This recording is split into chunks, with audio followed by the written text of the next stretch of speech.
이곳은 말하지 못했던 이야기, 그날의 사연 라디오입니다. 말하지 못했던 이야기들이 조용히 흘러나오는 공간입니다. 젊을 때는 참고 지나갔지만 이제는 마음에 남아버린 이야기들, 그날의 사연을 차분한 목소리로 전해드립니다. 박준호는 새벽 4시에 전화를 받았다. 침대 옆 탁자 위에서 진동하는 스마트폰 화면이 어둠 속에서 파랗게 빛났다. 모르는 번호였다. 그는 한참을 멍하니 그 빛을 바라보다가 마지못해 손을 뻗었다. 여보세요. 박준호 씨 맞으십니까? 낯선 남자의 목소리였다. 침착하고 업무적이고 감정이 없었다. 네, 그런데요.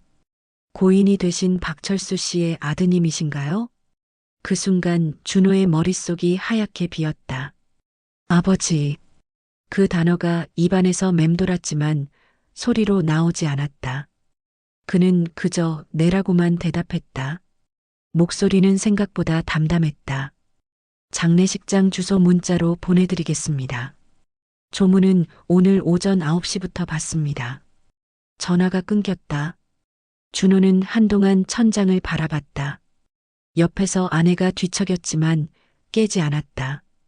아니, 깬 척을 하지 않았다. 요즘 그녀는 늘 그랬다. 준호가 무슨 일을 겪든 어떤 전화를 받든 관심이 없었다. 그는 조용히 일어나 거실로 나왔다. 창밖은 아직 어두웠다. 지방 소도시의 새벽은 서울보다 더 고요했다. 가로등 불빛만이 간간히 눈에 들어왔다. 그는 소파에 앉아 무릎에 팔을 얹고 멍하니 허공을 응시했다. 아버지가 죽었다. 그 사실이 실감나지 않았다. 슬프지도 않았다. 오히려 이상하게 머릿속이 복잡했다. 그리고 한 사람이 떠올랐다. 이서연. 그녀의 이름이 머릿속에 떠오르자 준호는 미간을 찌푸렸다. 서연은 준호의 새어머니 김미선의 딸이었다. 준호가 25살이었을 때 아버지는 이혼한 지 3년 만에 재혼했다. 상대는 준호보다 3살 많은 딸을 둔 여자였다. 당시 서연은 28이었다. 준호는 그날을 기억했다. 아버지의 재혼식. 작은 식당에서 치러진 초라하고 어색한 자리.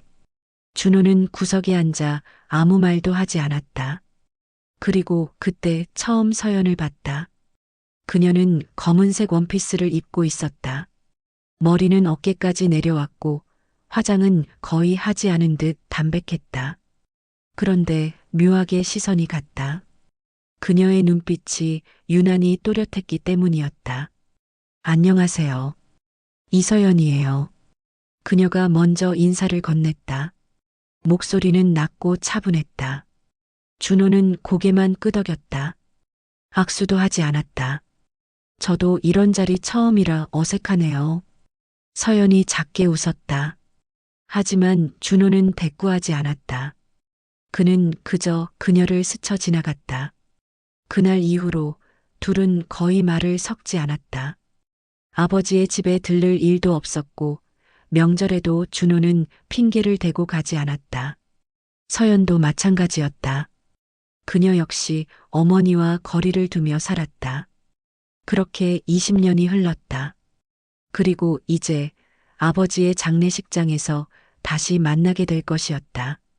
준호는 오전 8시에 세탁소 문을 열었다. 직원에게 오늘 하루는 혼자 맡겨야 한다고 말했다.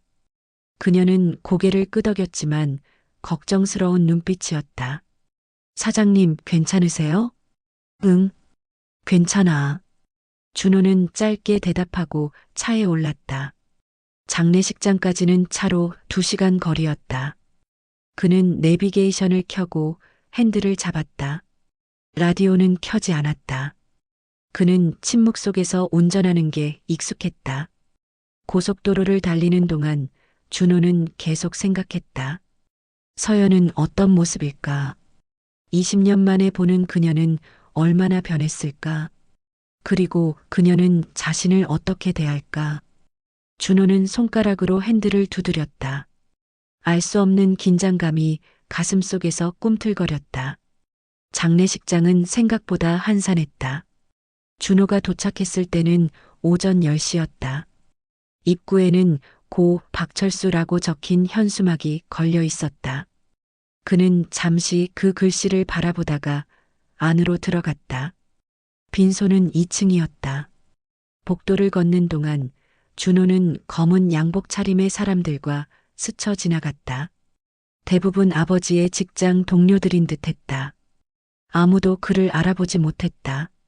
빈소 앞에 섰을 때 준호는 잠시 숨을 멈췄다. 그리고 문을 열었다. 안에는 몇 명이 앉아 있었다. 영정사진 속 아버지는 60 중반의 모습이었다. 웃고 있었지만 준호에게는 낯선 얼굴이었다. 그때였다. 한쪽 구석에서 한 여자가 고개를 들었다. 이서연. 그녀는 검은색 상복을 입고 있었다. 머리는 뒤로 단정하게 묶여 있었고 얼굴은 화장기 없이 맨 얼굴이었다. 하지만 그녀의 눈빛만은 여전히 또렷했다. 둘의 시선이 마주쳤다. 서연은 잠시 준호를 바라보더니 천천히 고개를 숙여 인사했다. 말은 하지 않았다. 준호도 마찬가지였다. 그는 고개만 끄덕이고 영정 앞으로 걸어갔다. 분향을 마치고 절을 올렸다. 그리고 자리에 앉았다. 서연은 준호의 맞은편에 앉아 있었다. 둘 사이의 거리는 약 2미터. 하지만 그 거리는 20년보다 더 멀게 느껴졌다. 시간이 흘렀다. 조문객들이 오고 갔다. 준호는 그들과 악수하고 고개를 숙였다. 서연도 마찬가지였다. 하지만 둘은 여전히 서로에게 말을 걸지 않았다. 그리고 오후가 되었을 때 조문객이 모두 떠나고 빈소에는 준호와 서연만 남았다. 둘은 마주보고 앉아 있었다. 침묵이 흘렀다. 긴, 무거운 침묵. 그리고 마침내 서연이 입을 열었다. 오랜만이에요. 그녀의 목소리는 낮고 차분했다. 준호는 고개를 들어 그녀를 바라봤다. 네, 오랜만입니다. 그의 대답도 짧았다. 서연은 잠시 망설이더니 작게 웃었다. 우리 이렇게 만날 줄은 몰랐어요. 저도요. 준호는 시선을 피했다. 그녀를 똑바로 보는 게 왠지 불편했다. 어머니는 안 오셨어요? 준호가 물었다. 서연의 어머니, 김미선은 보이지 않았다. 어머니는 몸이 안 좋으셔서요. 병원에 계세요. 그렇군요. 또 침묵이 흘렀다. 준호는 손가락을 깍지 끼고 바닥을 바라봤다. 서연은 그의 얼굴을 가만히 바라보고 있었다. 준호 씨, 그녀가 다시 말을 걸었다. 네, 저 할 말이 있어요. 준호는 고개를 들었다. 서연의 표정은 진지했다. 장례 끝나고 시간 괜찮으시면 잠깐 이야기 좀 할 수 있을까요? 무슨 이야기요? 아버지 아니, 고인에 대한 이야기요. 준호는 잠시 망설였다. 하지만 결국 고개를 끄덕였다. 알겠습니다. 서연은 작게 미소 지었다. 그리고 다시 침묵이 흘렀다. 밤이 되었다. 장례식장 근처 작은 카페에서 준호와 서연은 마주 앉았다. 창밖으로는 비가 내리고 있었다. 가로등 불빛이 빗물에 반사되어 일렁였다. 준호는 따뜻한 아메리카노를 손에 쥐고 있었고 서연은 허브티를 마시고 있었다. 고인은 마지막까지 혼자 사셨어요. 서연이 먼저 말을 꺼냈다. 어머니랑은 오래전에 헤어지셨고요. 저도 몇 년에 한 번씩 뵐 정도였어요. 준호는 고개를 끄덕였다. 그는 이미 알고 있었다. 아버지와 새어머니가 헤어진 건 10년 전이었다.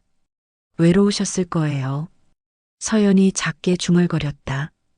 준호 씨는 아버지랑 연락 자주 하셨어요? 아니요. 거의 안 했습니다.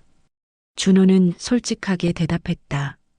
서연은 고개를 끄덕였다. 그러셨구나. 둘은 잠시 말없이 커피를 마셨다. 그리고 서연이 다시 입을 열었다. 준호 씨, 저 사실 할 말이 하나 더 있어요. 뭔데요? 아버지 유언이요. 준호는 눈썹을 치켜 올렸다. 유언이요? 네. 병원에서 돌아가시기 전에 짧게 남기신 말씀이 있어요. 서연은 가방에서 작은 봉투를 꺼냈다. 그리고 준호에게 건넸다. 이거 준호 씨한테 전해달라고 하셨어요. 준호는 봉투를 받아들었다. 봉투 겉면에는 준호에게라고 적혀 있었다. 아버지의 글씨였다. 그는 천천히 봉투를 뜯었다. 안에는 손편지가 들어 있었다. 준호야, 이 편지를 읽을 때쯤이면 아버지는 이미 세상을 떠났겠지. 미안하다. 평생 너에게 좋은 아버지가 되지 못했다. 하지만 한 가지만은 기억해줬으면 한다. 서연이를 부탁한다. 그 아이는 내 누나도 동생도 아니지만 그래도 가족이다. 아버지가 유일하게 남기는 부탁이다. 서연이를 지켜줘. 준호는 편지를 다 읽고 천천히 접었다. 그리고 서연을 바라봤다. 그녀는 고개를 숙이고 있었다. 얼굴이 붉어진 것 같았다. 저도 이 편지 내용은 몰랐어요. 서연이 작게 말했다. 아버지가 뭐라고 쓰셨는지. 준호는 아무 말도 하지 않았다. 그는 그저 창밖을 바라봤다. 빗소리가 들렸다. 그리고 그의 가슴 속에서 알 수 없는 감정이 일렁이기 시작했다. 이 사연이 당신의 이야기처럼 느껴졌다면 댓글로 남겨주세요. 말하지 못했던 마음, 여기서는 괜찮습니다. 끝까지 들으면 마음이 오래 남습니다.